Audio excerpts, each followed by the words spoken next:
My name is Melvin, Melvin Colberg, Colberg. What is your birthday? 12 December 1942. 12/12/19? 1942. And where were you born? Right here in Freeport, Illinois. So it's your hometown. Yes. Tell me about family and your siblings when you're growing up here. I had two brothers and two sisters. We lived on a farm, 2 or 3 farms around here. Started the school in a one-room school.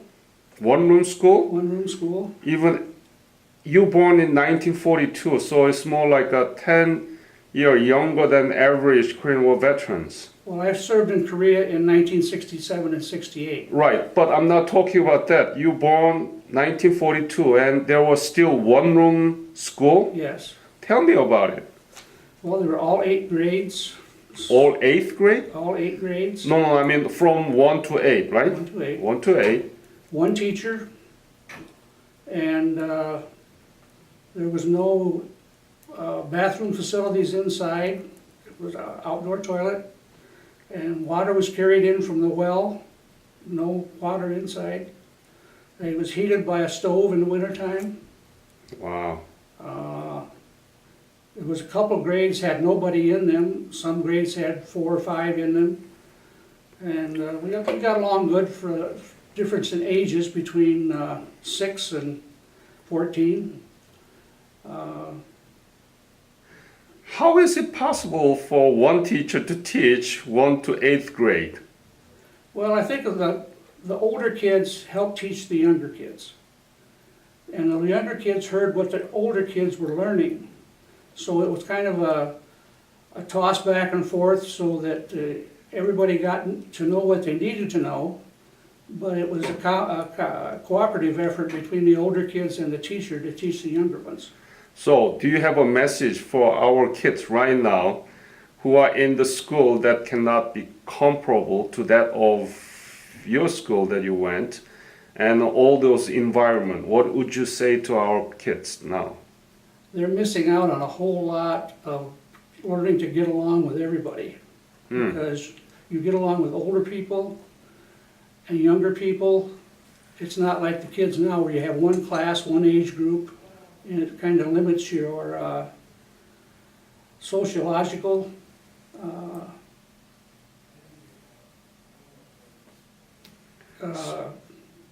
learning, I guess. Their environment is too good, right? To believe, right? Well, I don't know if it's too good to believe, but it limits them. It makes it harder for them to adapt when they get out on their own. That's a very good point. Very good point. The social status has changed in this country from when I was growing up. Neighbors were very important. You worked together, you played together, you went to school together, you went to church together. Not that everybody was the same religion, but everybody got along well.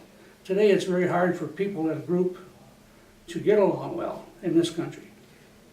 I really appreciate that point. I think that's something that our kids need to learn and understand how important it is to live with neighbors together in very, And to count on your neighbors. Exactly, yes. So you graduate that, and then what happened? When did you graduate your high school? 1960 from Freeport High School. And then what did you do? I went to college for about a year, and then What college? Northern Illinois University. Ah.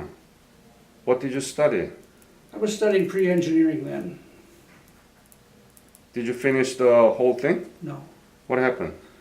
Oh, I had difficulties in college, so I dropped out there, came back to Freeport, went to work for MicroSwitch as an engineering technician, and worked there for about 4 years, and then I was drafted into the Army. When were you drafted? 1966. And did you know that you were going to be drafted Pretty much. because of the Vietnam War? let me ask this question. When you were born 1942, and when you were growing up, there was Korean War. Mhm. Other than that, did you know anything about Korea? No. Only thing I knew is I had an uncle that was stationed there at the end of World War II. He was stationed there in 1945 and 1946, but he never talked about it.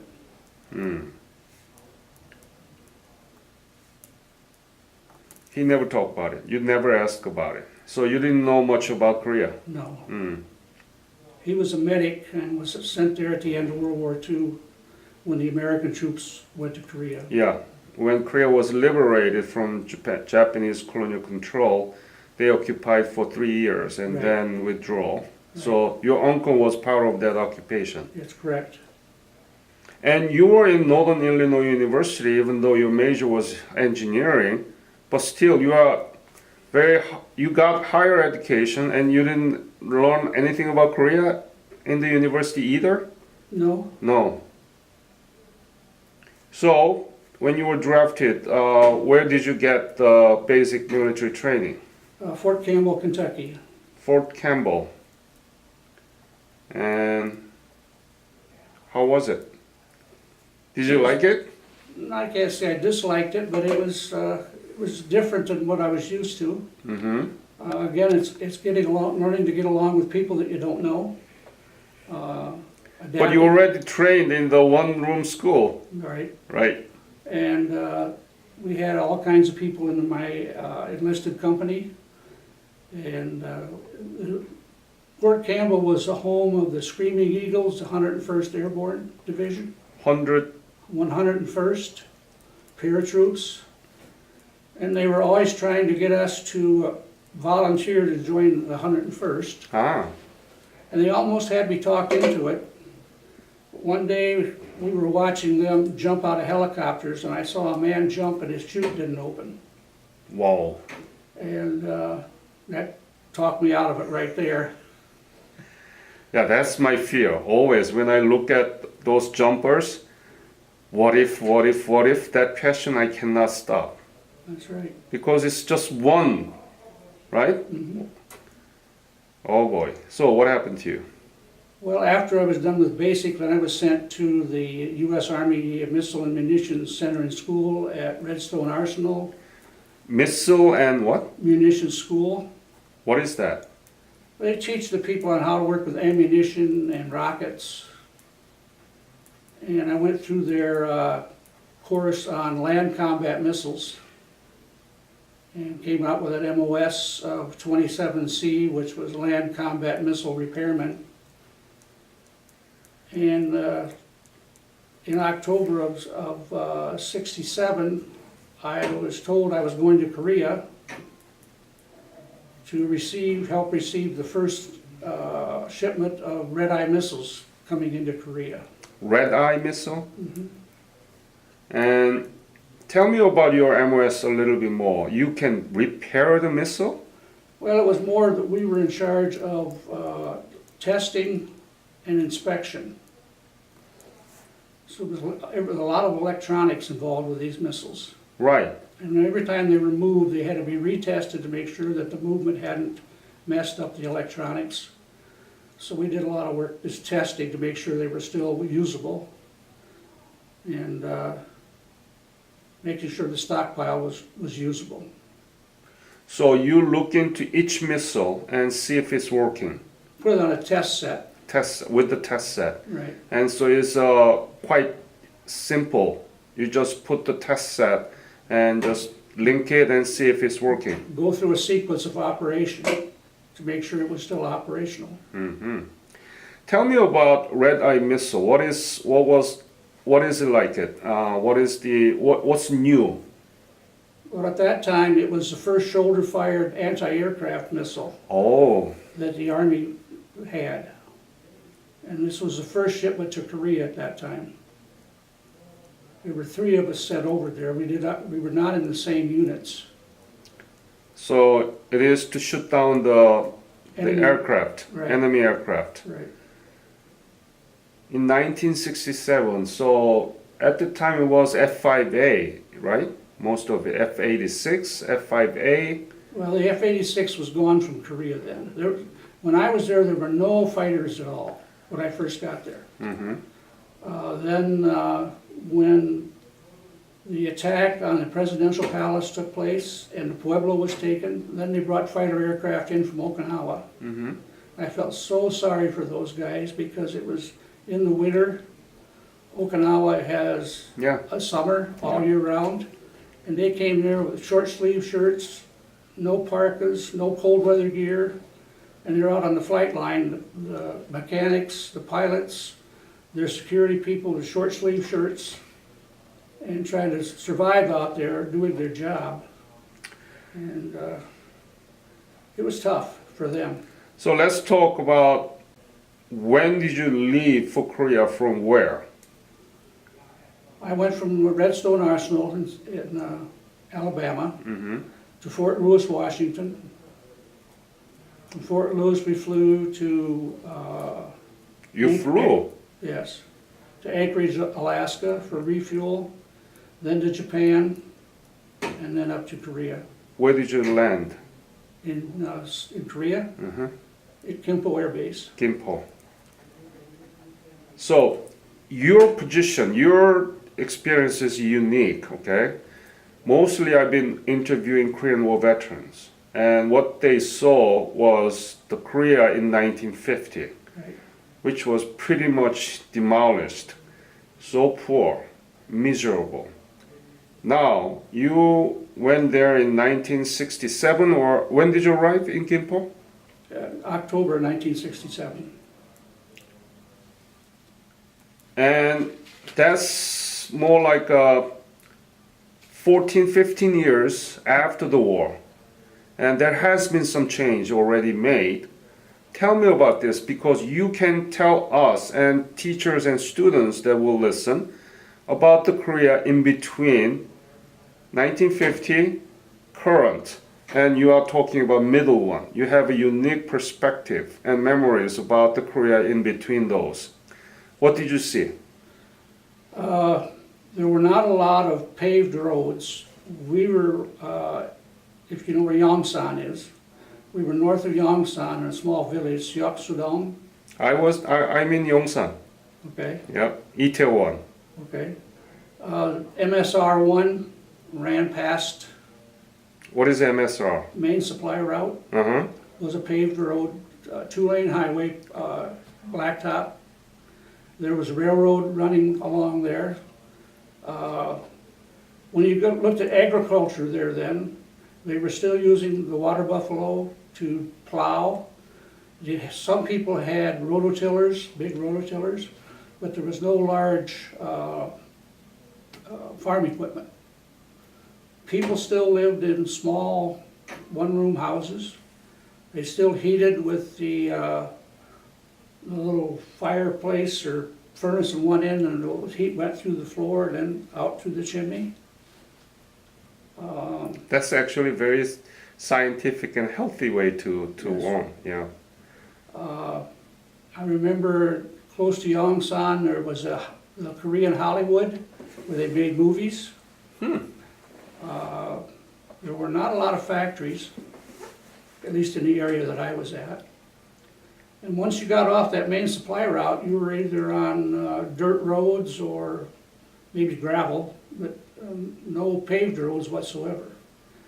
Most of the people were still pretty poor that I saw. Most of them, or a lot of them, still wore the old Korean garb, clothing.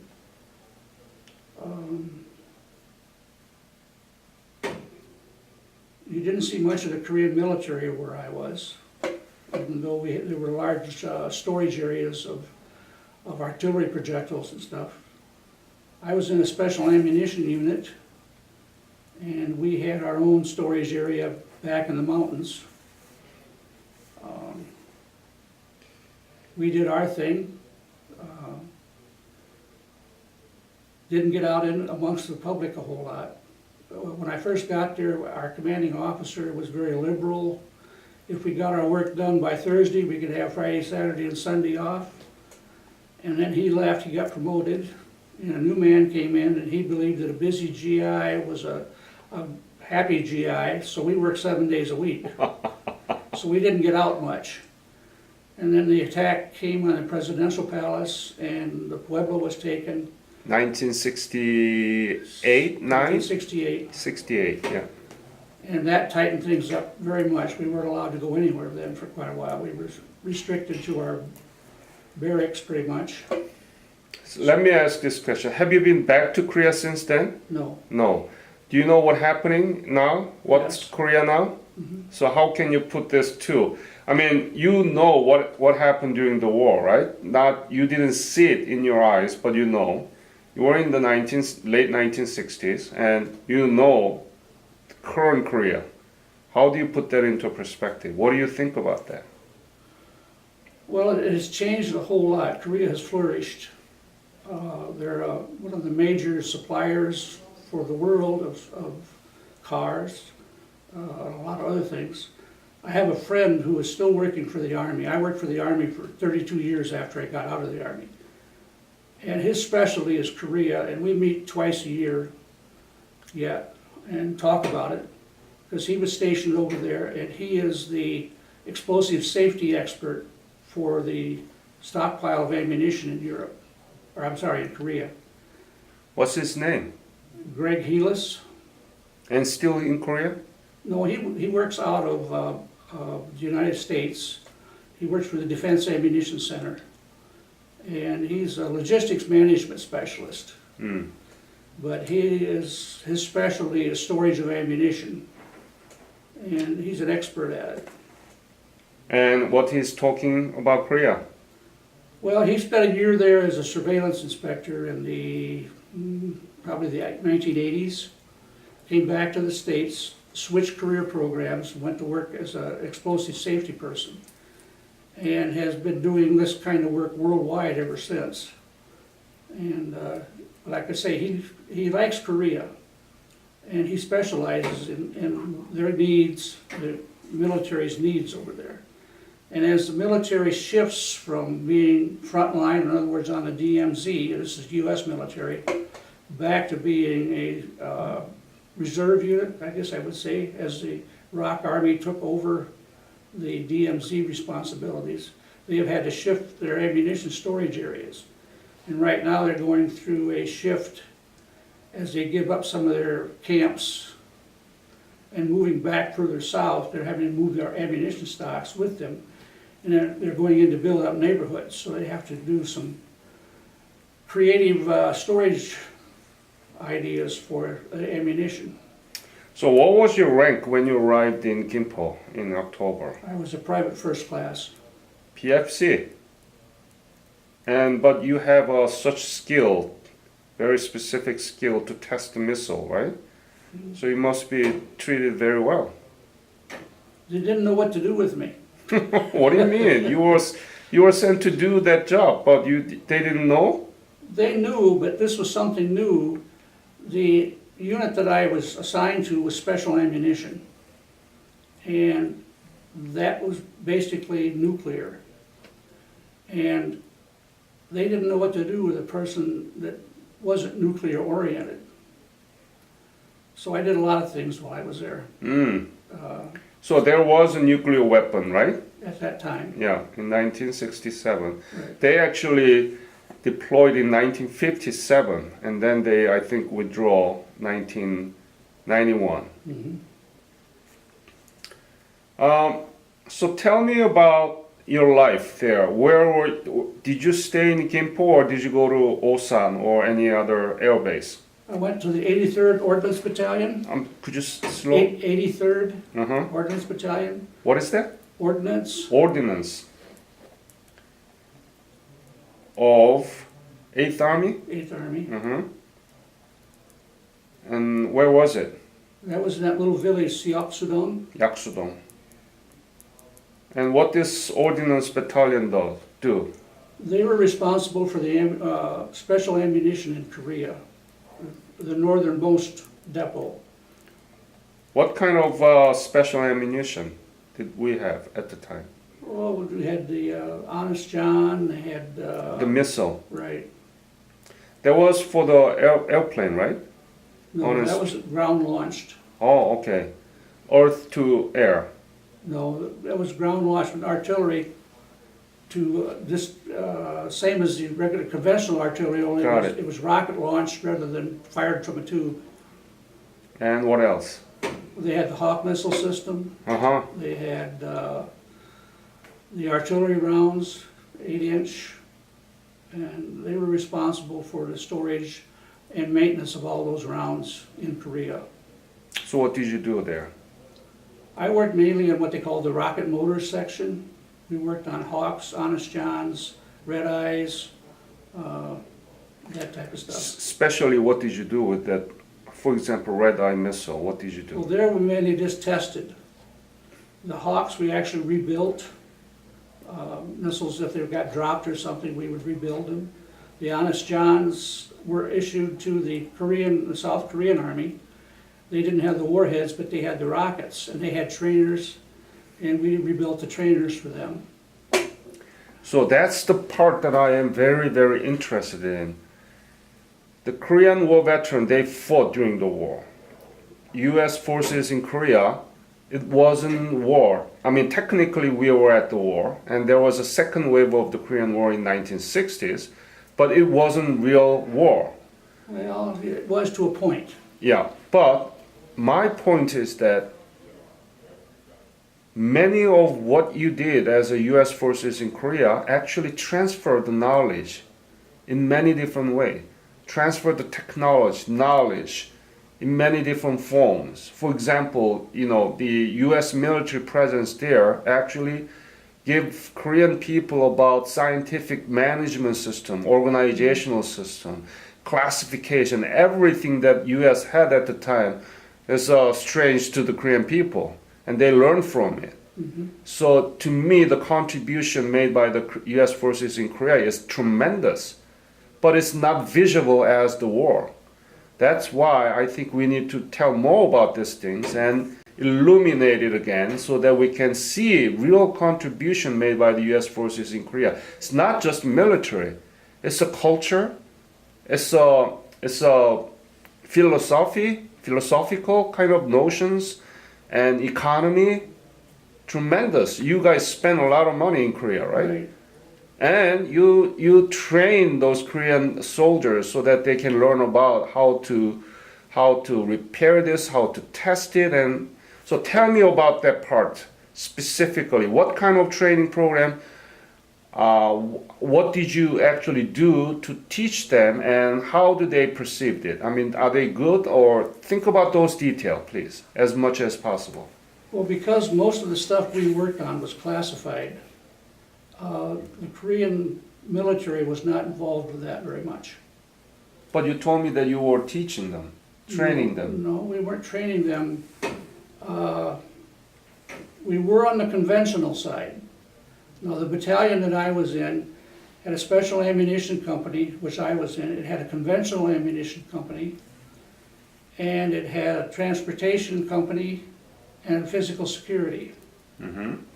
Now, the conventional company had a separate facility, and they repaired and demilitarized, everything like that. They used Korean personnel there and taught them how to do the repairs, the demil work, etc. Repair what? Ammunition. Ammunition. Right. In other words, if you had to change the fuses or reconfigure it some way, they did that in their own facility. Who taught them? American GIs. Right. See? Okay. And also, we used a lot of Korean civilians in administrative jobs. Yeah. They ran the PX. They were Korean secretaries in the offices. Motor pools, where a lot of their personnel were Korean. In fact, I learned a lot from an old Korea Papasan there about battery repair that I never would have learned anywhere else. Tell me about it. We had what we called motor stables every week. And all of our vehicles had to be started. They had to check the oil, check the water, start the motor, etc., check the tires. And one of the problems with U.S. motor vehicles, they use a 24-volt system. Mm-hmm. And if you don't have the battery clamps on tight, and you go to start it, you'll melt the battery post right off. Yeah. And usually that means you throw the battery away. This old Papasan came up with a method, I'm not exactly sure what it was, but he could put new posts on those batteries that was just as good as brand new, Really? really. And he showed me how to do it. And we would, after every weekend, there's GIs that would forget to tighten those battery clamps, and they'd go to start the motor up and melt their battery posts. And then we'd spend 3 or 4 days putting new battery posts on those batteries. And that was his, since I didn't have a security clearance when I first got there, that was my job, was to help him. And he taught me more than I taught him. So there was a technology transfer from Korea to you. Right. Tell me about specifically what you were able to do, transfer the knowledge about your missile technology to Korea. There really wasn't any when I was there. No, nothing. No. Mm-hmm. I'm not saying it couldn't have been. I think maybe the Honest John part of it could have been taught to the Koreans, but it wasn't. At that time, the policy was to maintain the knowledge on the U.S. side, Mm-hmm. even though the South Koreans did have the rockets themselves. As far as the other stuff, it was pretty close hold, Mm-hmm. knowledge. How was life there in Korea at the time that you were there? How was life? Where you sleep? What did you eat? Did you go out, learn Korean people, culture? How much were you paid? Things like that. Well, if I remember right, I got out into the Korean culture somewhat because I took Taekwondo. And there was a Korean Taekwondo instructor there, Mr. Pak, Mm-hmm. and he would take us to the, what would I call it? Whenever they would have their Competition? competitions, he would take us to the competitions. Mm-hmm. And we would see, we had some of the guys that were in the competitions. And then he would take us out on a Korean Restaurant? restaurant, and we would have Korean food. What is your favorite Korean food? Do you like? Some yes, some no. What are those? I don't really remember as to what they were. I didn't, only got out about 2 or 3 times, That's it? but because then we were restricted and weren't allowed off post for quite a while during the Pueblo incident. Were you married at the time? Yes. So you were with your family? No. No. The family was not allowed. KFC is not allowed. No, no. We had the old Quonset hut barracks, and if you want to see what it looks like, if you would get on the internet and look up 83rd Ordnance Battalion, there is a website and there was a man there at that time, and you can see exactly what our unit looked like as far as facilities. And there's some narrative with it. So if you want to see what it looked like, that's a good place to look. There's a lot of photographs Mm-hmm. and some information of that time frame. It was a different, learning to live differently.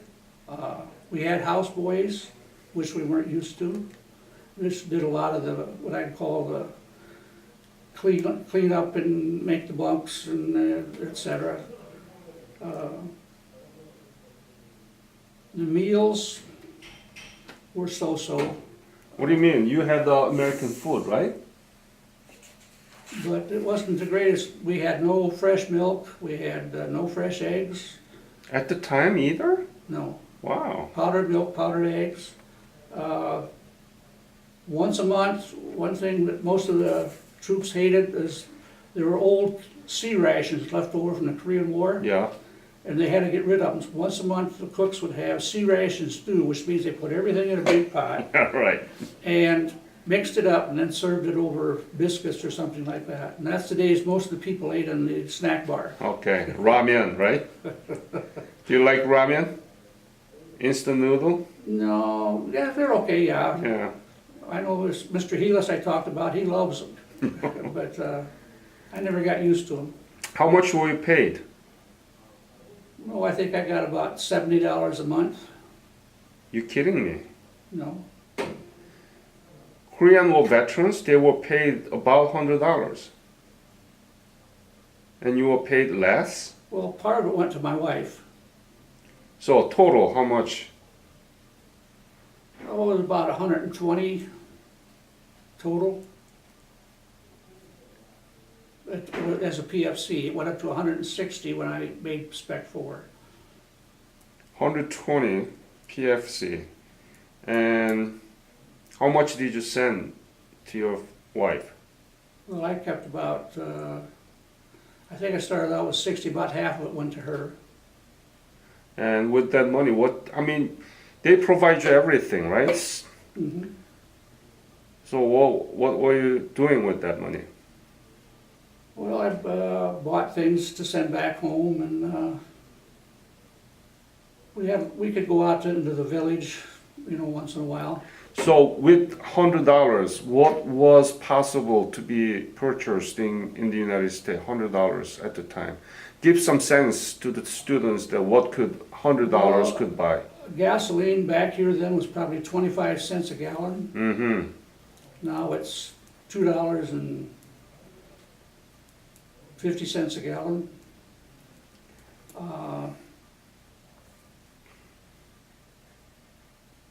Food was a whole lot cheaper.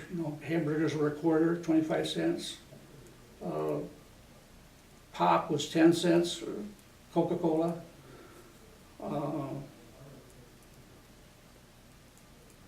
So with the $60, it could have been big for your family. Mhm. Very nice.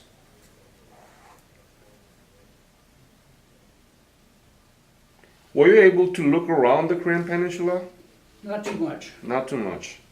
When I first got there, I could have gone out some and didn't know where to go.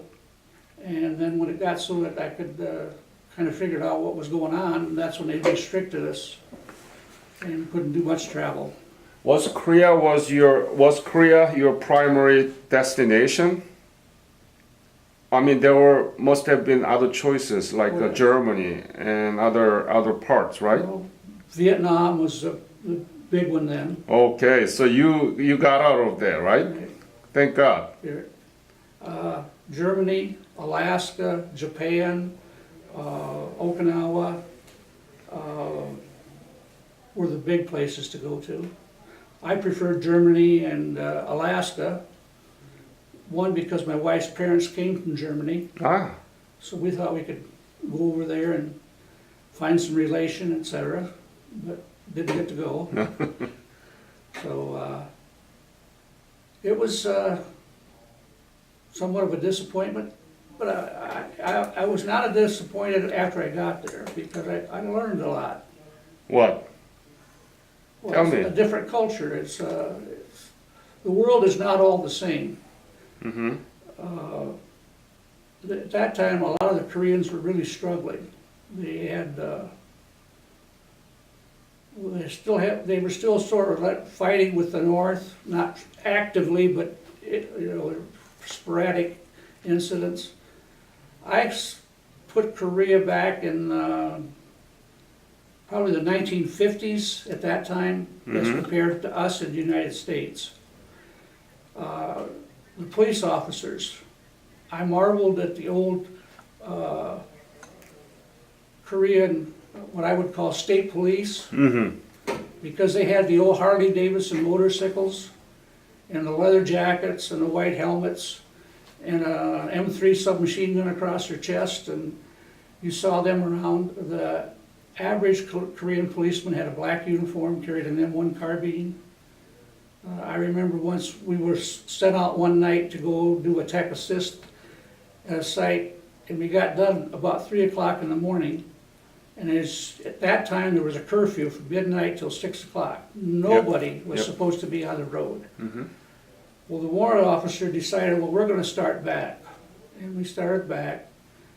And we come to this checkpoint. and they had pulled their barricades off to the side, and they were interrogating a Korean truck driver who had left too early. And I drove through the checkpoint without stopping. And the warrant officer told me, he said, when you come to the next checkpoint, you stop. You make sure you stop. And sure enough, they had telephoned ahead from this checkpoint to the next one. And said there was somebody coming, and they didn't stop to be checked out. And when we got there, the policemen were there with their carbines aiming at us. No. So we made sure we stopped and got checked out, and then they waved us on after they saw who we were. But it was kind of a scary incident. So when you say to me that it wasn't completely off of the war in 1960s in Korea, what were you wanting to talk about that? Well, you saw large storage areas of ammunition. You'd see huge fields full of artillery projectiles. And you would see 1 or 2 sentries. And at night, every once in a while, you would hear a sentry open up with his rifle. He would see somebody or something, he would challenge, and then his orders were to shoot. So you would hear firing, which was very unusual for an American to hear firing in a situation like that. Where? Where was it? You are talking about Yaksudong? So you stayed there from the beginning to the end of your service? And they were still firing there? In Yaksudong in 1960s? At the storage sites, we were at Shapsagun, but our storage area was about 3 or 4 miles back into the mountains to the west. Yeah. And in between there were some of these storage sites. And There were South Korean sentries at the storage sites. sentry means soldiers? What? Right. Yeah. And they had orders, as we understood, that if anybody was out after the curfew, they were to be challenged, and if they didn't come forward and be recognized, they were to shoot. Because the supposition was that they were an enemy soldier. Because there were infiltrators all during that time. Yeah. North Korean spies and infiltrators. Anything you wrote down there that you wanted to share with us? What did you write there? Well, this is just a little history of my service. Anything that you didn't talk so far? Well, can I talk a little bit about after my service? Sure. After I got out of the So let's wrap this up. When did you leave Korea? April 1968. And what was your kind of emotion when you were leaving there? Well, the reason I left at that time is my father-in-law had passed away, Oh, and I came back for the funeral.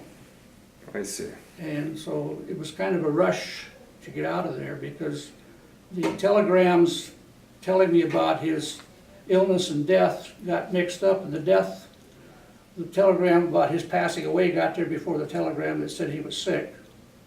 So that kind of got things mixed up, so it was kind of a trying to get things straightened out time, just to get out of there, to get back in time for the funeral. What was regular length of your service as a U.S. forces in Korea? 1 year. 1 year, right? Yeah, 1 year. But you left like 6 months. And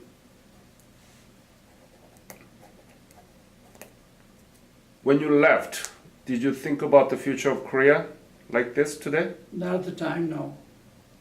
But after I got back, I went to work for the Army as a civilian and ended up working a lot with Korea as far as, I worked on ammunition and explosives. And a lot of the work we did was for the Korean government.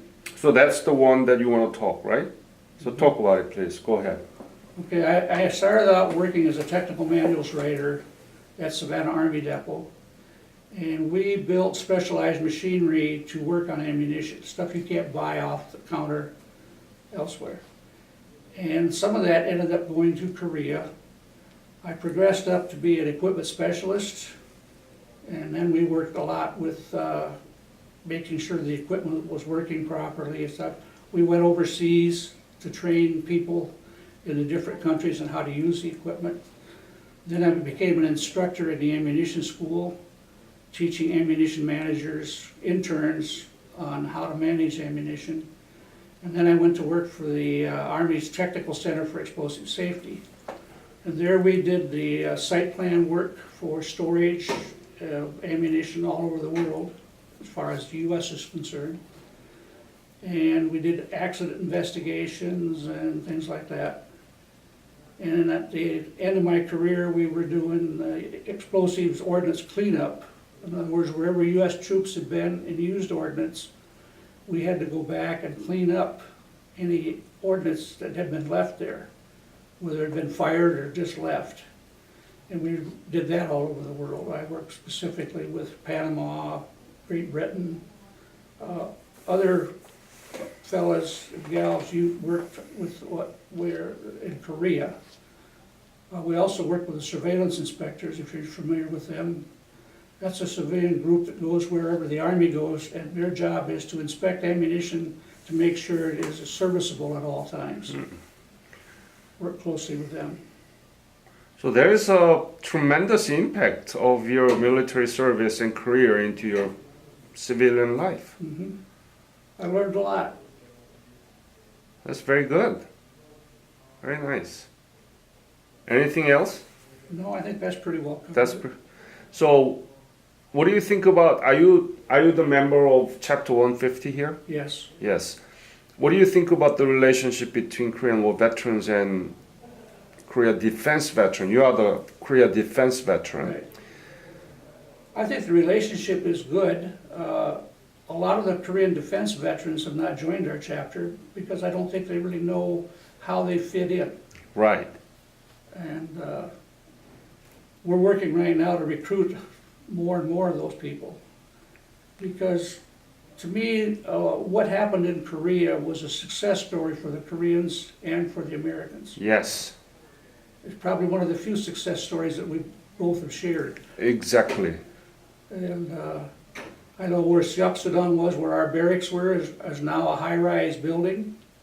I think it's probably a apartment building. The country has changed so much since I left. And my friend that I talked to you about, Greg Healis, he goes back there usually once a year. And he keeps me abreast of what's going on over there. And so I think Korea, like I say, is a real success story, South Korea. I wish the heck North Korea would become a success story too, but that's going to be a tougher nut to crack.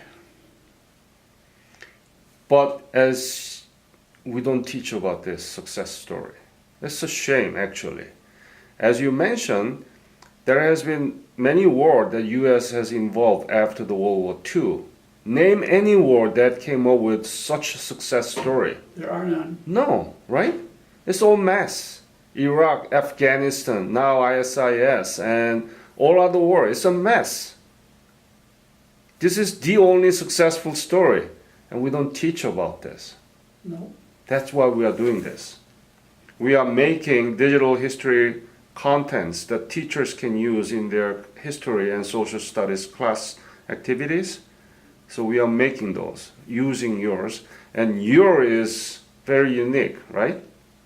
I don't think it's very unique. It's just another part of the puzzle. It's unique in that most of the interviews are Korean War veterans. Now you're a Korea defense veteran. Actually, I was in Washington, D.C. for the events that actually celebrating the launching of Korea Defense Veterans Organization. General Sharp and others were there to just launch this organization. What do you think we have to do to entice more Korea defense veterans to join this, either Korean War Veterans Association or Korea Defense Veterans Association? I don't think they should be separated. Right? I don't think that they should be one. Yeah. Because if you look at the history, the Korean War veterans were actually Korean defense veterans before that term was used. We were there to assist the Korean people in defending their country. we continue to do that. Yeah. We started in 1945, and we're still doing it, although right now we have minimal as far number of people there. But I don't think it's ever going to change.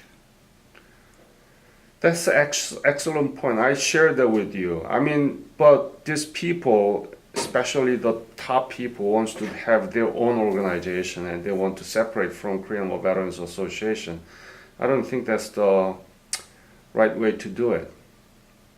When I was in during the Vietnam War, and I've been asked to join the Vietnam War organization. Mm-hmm.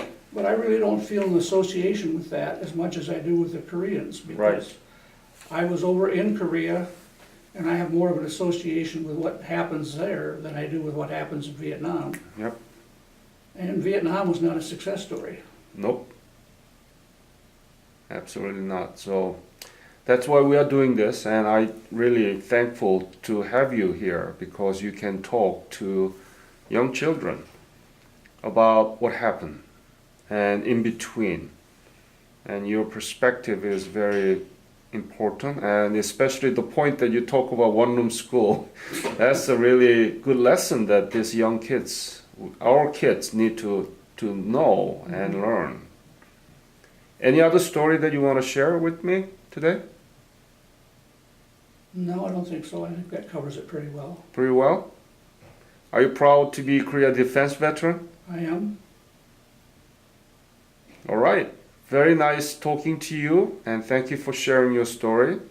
I will let you know when we finish the editing so that you can see it from the internet. Okay. All right. Thank you. Thank you.